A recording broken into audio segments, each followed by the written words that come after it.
एखाद्यावर तू जीव लावतोस, पण तो अथवा ती तरीही तुला लागेल असंच वागतात आणि ह्याच गोष्टीचा तुला प्रचंड त्रास होतो, हो ना? चल, ह्यावर तुला योग्य मार्ग दाखवतो. मला सांग, एखाद्याने कसं वागावं अथवा वागू नये हे तुझ्या हातात आहे का? नाही ना? तरीही त्याने तुला अपेक्षित पद्धतीनेच वागावं असा तुझा एक मानस असतो.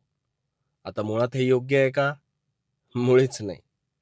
लहानपणापासून तू एक म्हण ऐकत आलायस, स्वभावाला औषध नसते.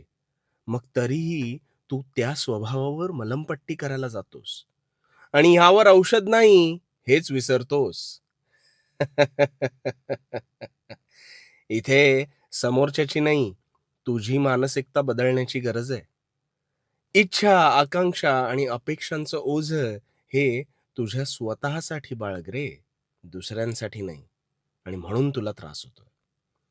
आता समज तुला एखादं टाळं उघडायचंय आणि त्या टाळ्याची चावी न लावता तू दुसरीच चावी लावून ते टाळं उघडण्याचा प्रयत्न करतोयस.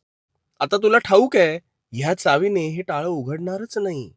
पण तरीही चुकीची अपेक्षा ठेवून तू ते टाळं उघडण्याच्या आतोनात प्रयत्नात आहेस. आता ह्यात चूक कोणाची आहे बरं? टाळ्याची का तुझी? तुझ्या आयुष्यात असणाऱ्या प्रत्येक माणसाची ज्याच्या त्याच्या स्वभावाची एक स्वतंत्र चावी ही त्या माणसांकडेच आहे. याचाच अर्थ तू तुझे म्हणणे समोरच्याला सांगू शकतोस आणि ते योग्य असेलही बरं का.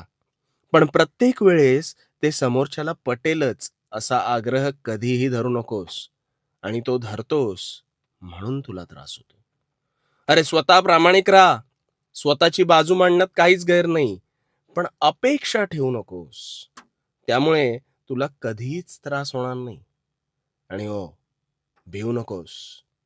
भिवू नकोस कारण मी तुझ्या पाठीशी आहे. भिवू नकोस. मी तुझ्या पाठीशी आहे.